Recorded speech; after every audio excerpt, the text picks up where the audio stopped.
The central coast of New South Wales in Australia conceals a place with a grim reputation, Snapper Point, also known as the Deadly Cliffs.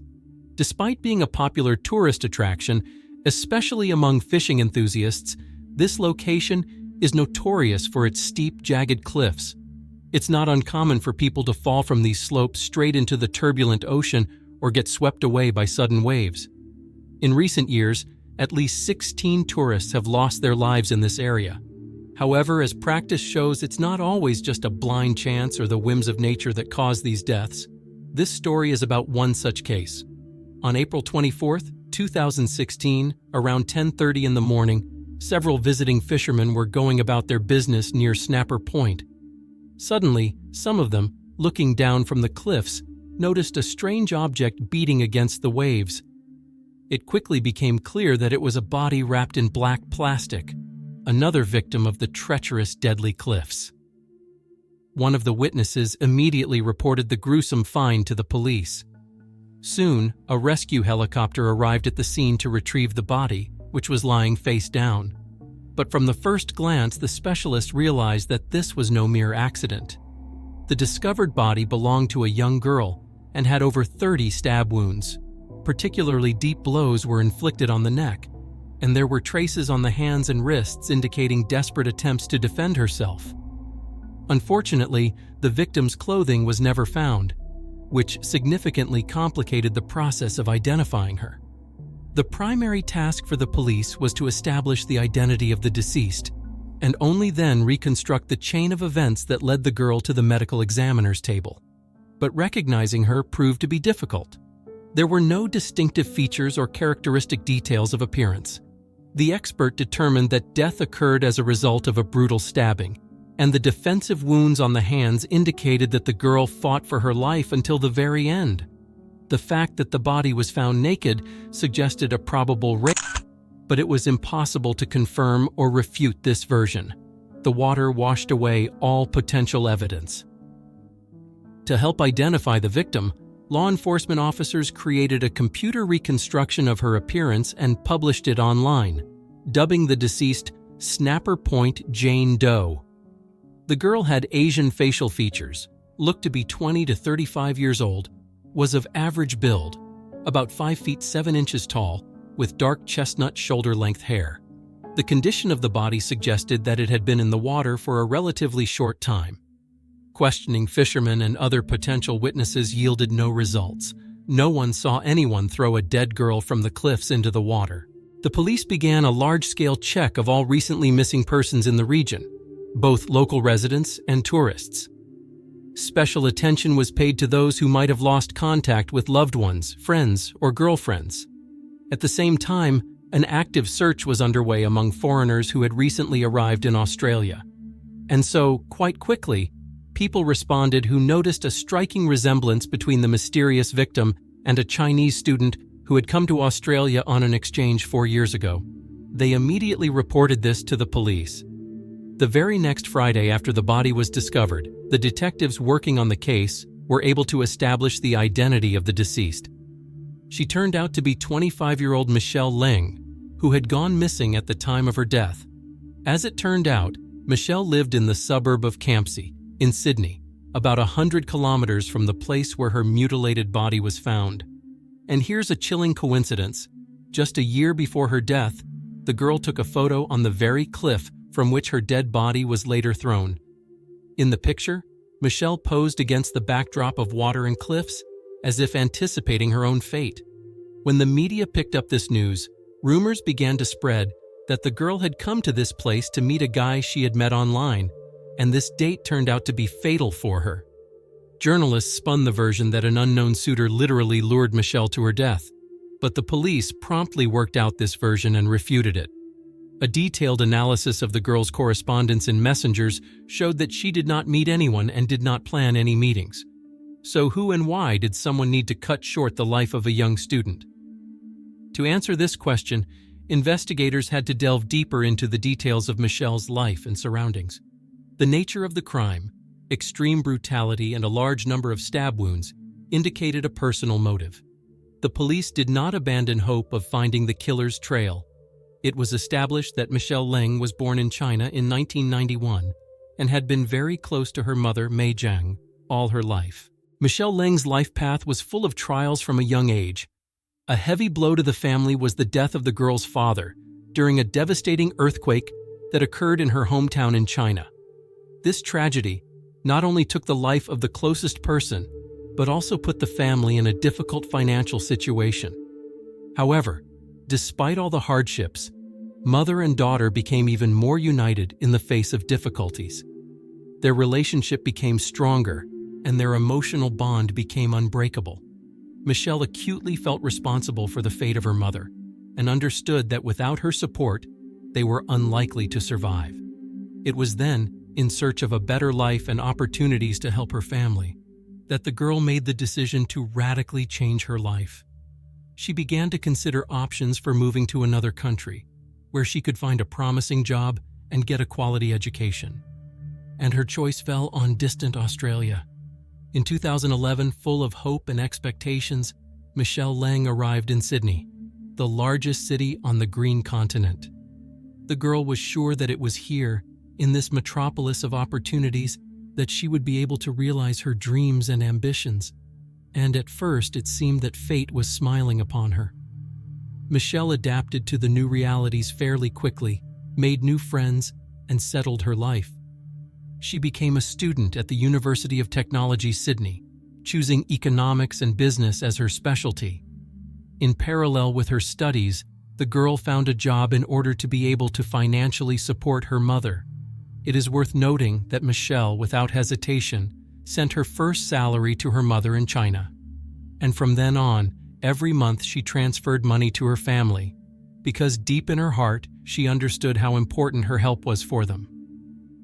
In Australia, Michelle was lucky with housing. She did not have to rent an apartment, because her relatives themselves suggested that the girl should live with them in an apartment complex in the Sydney suburb of Campsie.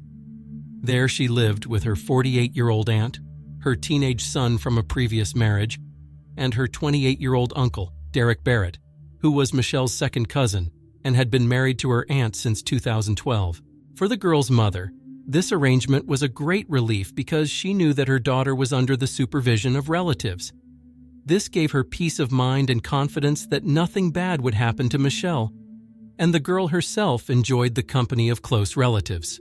She had a warm, trusting relationship with her aunt and uncle. They seemed to Michelle to be decent, reliable people with whom one could not only share a roof over their heads, but also share the most intimate things. In addition, living with family allowed the girl to send more money to her mother, because it was possible to significantly save on housing rent. To better understand what kind of person Michelle was, investigators thoroughly studied her social media pages. There they searched for the smallest details, seemingly insignificant facts that could shed light on the identity of the deceased, and most importantly, lead to the trail of the killer. Law enforcement officers scrupulously analyzed the girl's posts, comments, likes, and photos. They checked recent calls and messages to understand who Michelle had been communicating with recently, what plans and intentions she had. This work was painstaking but extremely necessary. From the profiles on social networks, a picture emerged of a happy life of a young girl, filled with bright moments.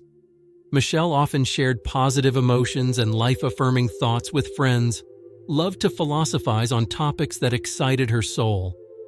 Among the publications, there were many selfies with friends against the backdrop of picturesque Australian landscapes. A special place was occupied by culinary masterpieces, which Michelle loved to show off so much. The girl adored cooking and sharing the results of her efforts on the web.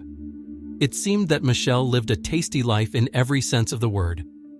Together with her friends, she often visited cafes and restaurants, tried new dishes, and studied the intricacies of local cuisine.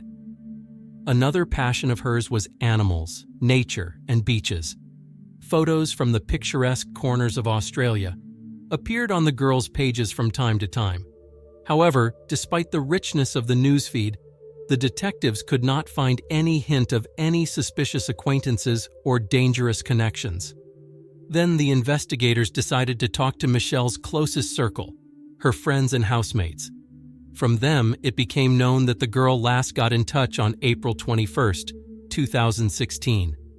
Then she told her friends that she was planning a trip to the mall for shopping. Around noon, Michelle got on a train and went about her business. Later, the police obtained footage from surveillance cameras at the shopping center. They clearly showed the girl strolling between the rows of stores, trying things on, and buying new clothes in different departments. Her entire route through the mall was traced in detail, up to the moment when Michelle boarded the return train to Campsie. But what happened to the girl next remained a mystery. After all, there were no cameras along the way from the station to the house where Michelle lived. The last clue was that the girl logged into her media platform one more time after returning, but then her online activity stopped. Most likely, it was at that moment that something terrible happened to her. It was also strange that Michelle disappeared on Thursday, and already on Sunday, her mutilated body was found tens of kilometers from home, on the cliffs at Snapper Point. And the first to fall under suspicion were her housemates, her aunt with her husband and their son. The woman confessed to the police that on the day of her niece's disappearance, she was in another city on business, so she did not even know whether Michelle had returned from shopping. But her husband, the deceased's uncle Derek Barrett, allegedly spent the whole evening at home. According to him, they had dinner together and then he went to bed. When he woke up in the morning, Michelle was already gone. The man assumed that his niece, like many girls her age, was having fun somewhere with friends, maybe even stayed overnight with someone. So at first, no one attached much importance to this. But when the girl did not show up at home on Saturday, Derek became worried. He began to write messages to Michelle, but in response, silence. The girl's mother, who was used to communicating with her daughter every day, was no less worried. Usually they talked a lot on the phone, but this time, Michelle seemed to have vanished into thin air. The aunt, returning home on Sunday, decided to look into her niece's room, and two things alerted her. Firstly, all of Michelle's things were in their places. It seemed that the girl was not going to go anywhere for a long time. And secondly, perfect cleanliness reigned in the room, as if Michelle had put things in order before something. And this was also very strange. The aunt and uncle, shocked by the suspicious circumstances of Michelle's disappearance, decided to contact the police. Their statement was received almost simultaneously with the message from the girl's friends, who actively disseminated information about her disappearance on the web. Thanks to Michelle's wide circle of acquaintances, the news of her disappearance spread like lightning across the internet and became public knowledge. The publication on the Chinese website Weibo turned out to be especially resonant. It helped to link the unidentified body found on the cliffs with the missing student. Detectives, having processed all available information about Michelle, came to the conclusion that the girl had no obvious ill-wishers. In addition, she was quite smart and savvy to stand up for herself if necessary. Cheerful and sociable, Michelle was unlikely to become a victim of a targeted murder. So the police suggested that it could have been an attack by some maniac operating in the area. However, no other similar crimes were recorded in the area. While Michelle's killer was freely roaming at large, the public was increasingly worried about their own safety and expressed dissatisfaction with the actions of law enforcement officers. It seemed that the investigation had reached a dead end. Considering all possible versions, the investigators did not rule out racist motives. After all, the victim was an Asian girl. All students of the appropriate origin were warned about the potential danger. Until the criminal was at large, none of them could feel safe. Society demanded that the police solve the murder and arrest the suspect as soon as possible. Michelle's grief-stricken mother arrived in Australia to meet with the relatives with whom her daughter lived until her death. The woman gave several interviews to the press in which she promised to make every effort to find the dangerous criminal. She was full of determination and put a lot of pressure on the police. From her, journalists learned that Michelle's grandmother could not withstand the news of her granddaughter's death and died of a heart attack. Thus, the killer took the lives of two family members at once. First of all, the investigators thoroughly checked the alibis of Michelle's closest circle. Her aunt had reliable confirmation that on the day of her niece's disappearance, she was on a business trip in a small town south of Sydney. This was evidenced by several witnesses, as well as tickets for transport and surveillance camera recordings. The woman herself was very hard going through the tragedy, blaming herself for not protecting Michelle. In her opinion, if she had not left home on that ill-fated day, then perhaps she could have prevented the disaster and saved her niece's life. The deceased's cousin, who lived with Michelle, her aunt, and his stepfather, also had an alibi. On the day of the girl's disappearance, he was engaged in everyday affairs, went to school, met with friends. Unlike Uncle Derek, the boy admitted that he did not see his sister on Thursday. Derek himself claimed that he spent the whole day at the computer. Being an IT specialist, the man supposedly worked hard on urgent projects that he had to complete by Monday. Michelle's cousin confirmed that his uncle really did not leave the computer then, but the boy could vouch for only about 3 hours spent with Derek in the apartment. Subsequently, the teenager made a shocking confession to the investigation. In general, neither Derek nor his stepson had a reliable alibi, so the police bombarded them with questions. After the first interrogation, Derek suddenly changed his testimony. It turned out that in fact, he left the house and met with some girl while his wife was away. This detail immediately attracted the attention of investigators. When asked why he did not tell about this immediately, the man referred to problems with drug addiction. Allegedly, due to the use of psychotropic substances, he has memory lapses, so he remembers the events of that day very vaguely. Such a confession sharply contrasted with the previous image of a decent family man that Derek was trying to create, and he could not provide the contacts of the girl with whom he allegedly met, so no one believed this version. Then Derek changed his testimony again. Now he stated that he was simply afraid to admit to cheating so as not to lose his wife if she found out about everything. This story seemed extremely dubious to the detectives. In addition, they noticed discrepancies in the testimony of Derek and his stepson. So the investigators' suspicions focused on the figure of Michelle's stepfather. To shed light on this dark story, the police decided to find out more about Derek Barrett and study the information from his mobile phone. By tracking the geolocation, law enforcement officers found that literally half an hour before the discovery of Michelle's body, the suspect's phone lit up 10 kilometers from Snapper Point. After reviewing the footage from surveillance cameras, investigators recorded how Derek refueled his car at a gas station near the crime scene. There, he also bought some drinks, paying with a bank card. The surveillance camera footage at the gas station clearly captured Derek Barrett, leaving no doubt about his presence in the area. So the detectives decided to ask what the suspect was doing so close to where Michelle's body was found shortly before its discovery. The man explained his presence at Snapper Point by visiting relatives. As it later turned out, Derek knew these places very well, as he was born and raised nearby. Moreover, a year ago, it was he who took Michelle to Snapper Point, where the girl even managed to take several photos against the backdrop of picturesque cliffs. However, such a coincidence seemed extremely dubious to the investigators, although they understood that it would not be easy to prove Derek's involvement in the crime. However, intuition persistently suggested to the cops that it was worth digging deeper in the direction of Barrett. So they obtained permission for a more detailed study of the contents of his mobile phone, hoping to find at least some clues that would link the suspect with the victim. And their efforts were not in vain. Thanks to special programs, experts were able to restore a lot of deleted photos and videos that shocked seasoned police officers. In many frames, Michelle was completely naked and, it seems, did not even suspect that she was being filmed secretly.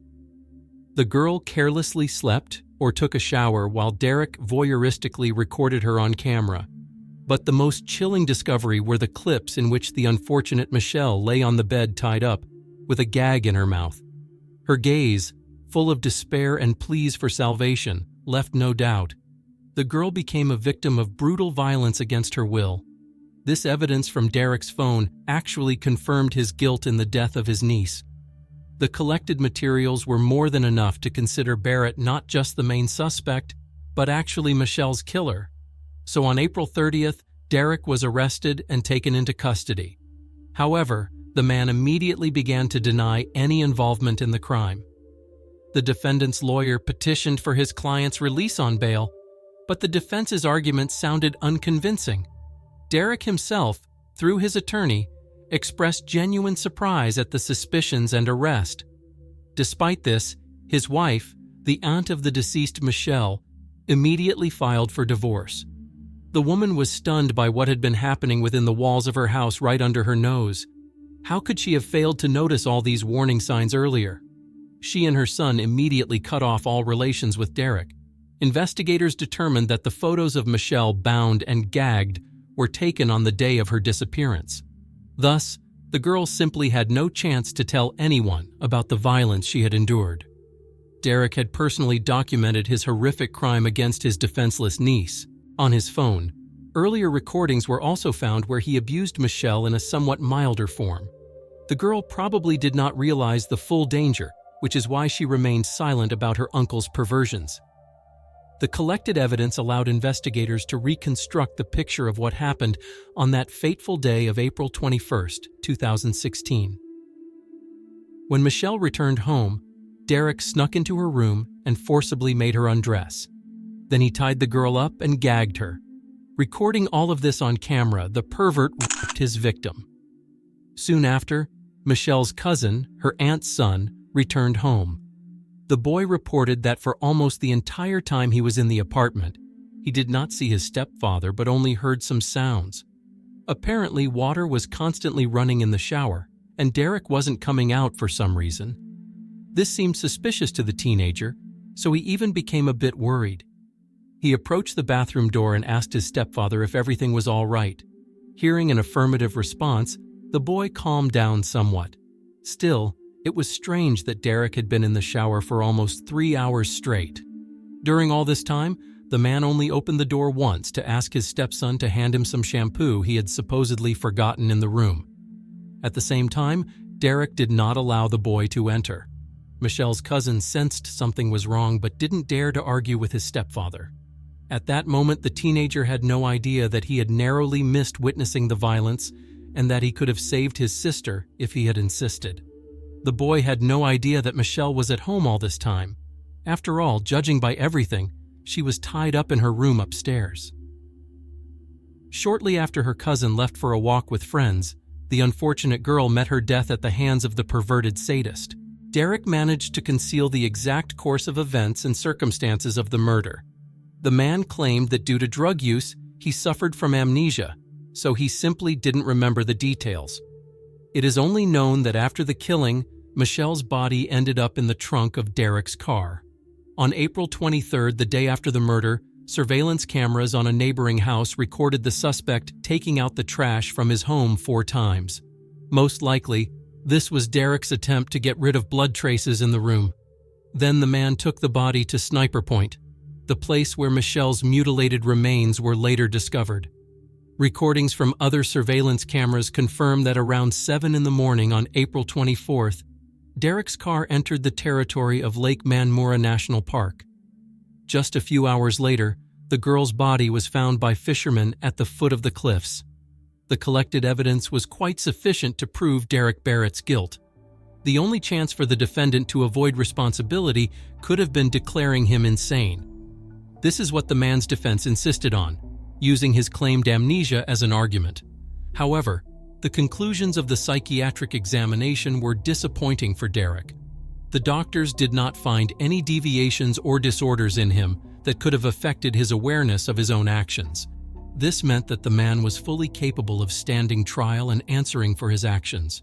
So, after consulting with his lawyer, Derek Barrett decided to plead guilty to all charges, hoping to mitigate his sentence this way. During the trial, he tearfully apologized several times to those present, especially to his victim's mother. However, even in the dock, Derek continued to insist that drug problems had led to lapses in his memory. During the court hearing, Derek Barrett repeatedly stated that the events of that fateful day were forever etched in his memory, not allowing him to sleep peacefully at night. The man claimed that he was tormented by nightmares from which he would wake up in tears. The accused even expressed remorse for his actions, assuring that he sincerely regretted the consequences of his deeds. However, Derek continued to insist that on the day of the murder, he was under the strong influence of narcotics, which caused him to be unaware of his actions and unable to recall the details of what had happened. While in prison, he even wrote a letter to his victim's mother, May, in which he begged for forgiveness. In his message, Derek apologized 1,000 times for what he had done, assuring that he deeply regretted the crime committed. But despite all his pleas, the court found Barrett guilty of first-degree murder and a whole series of other serious crimes. The incredible cruelty and perverted nature of the sexual violence Michelle endured became aggravating circumstances in the sentencing. Consequently, Derek was sentenced to 46 years in prison. According to Australian law, he will have the right to apply for parole after serving 34 years of this term.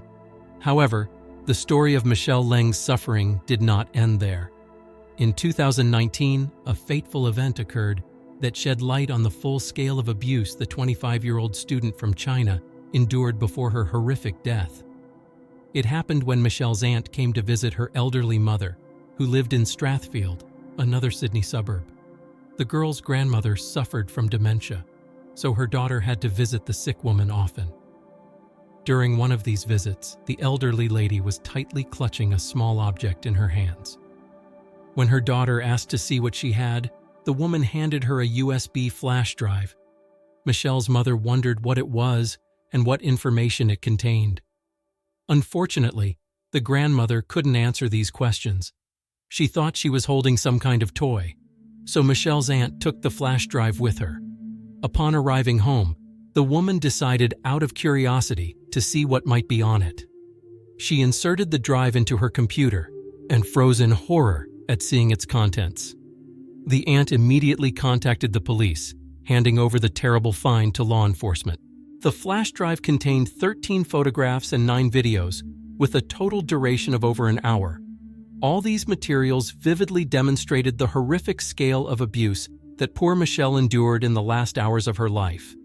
The video showed Derek bursting into the girl's room, brutally tossing her around like a rag doll, after which he repeatedly raped her. Michelle's screams and pleas to stop the abuse seemed only to fuel her executioner's sadistic inclinations. Derek's face was frozen in a mask of perverted pleasure, and it didn't look at all like the man was under the influence of drugs, as he tried to prove in court. No, it seemed he was simply reveling in his power over the defenseless victim and deriving sick satisfaction from the very process of violence. But it still remains a mystery how the flash drive with these horrifying video evidence ended up with Michelle's grandmother. The old woman had no connection to either Derek or his victim. She lived quite far from Campsie, and she couldn't explain the origin of the USB drive herself due to progressive dementia. Eventually, the court was forced to review the charges against Derek Barrett in light of the newly discovered circumstances. He was charged with 9 additional counts related to sex crimes. This increased his prison term by 20 years, to 66, and the period after which Barrett can apply for parole increased to 36.5 years. The relatives of the deceased girl insisted that her killer should be sentenced to life imprisonment without the possibility of parole. In their opinion, the terrible cruelty and perverted nature of the crime against poor Michelle could not have any other verdict. The judge took into account the appeal of the victim's loved ones, but noted that from a legal standpoint, life imprisonment was not possible in this case. So Derek Barrett will have the right to file his first petition for parole no earlier than 2052. But even this term seems too merciful, given the suffering that Michelle and her loved ones endured at his hands. After all, the girl came from her home to distant Australia not to become prey to a pervert who turned out to be a real wolf in sheep's clothing. Michelle was simply trying to help her mother and ease the financial burden on her family by agreeing to live with relatives and save on rent. The unfortunate victim silently endured abuse for 4 long years, hoping that one day it would finally stop. Unfortunately, instead of rescue, she was met with a tragic and premature death at the hands of her sadistic uncle. The tragic story of Michelle Leng is a bitter lesson for all of us. It reminds us how important it is to be vigilant and careful, even when it seems there is no danger. For sometimes evil hides where we least expect to see it. First and foremost, this story underscores the importance of open dialogue in the family. If Michelle had felt she could safely tell someone about what was happening, perhaps the tragedy could have been avoided. So creating an atmosphere of trust and mutual understanding between loved ones is the first step to preventing such situations.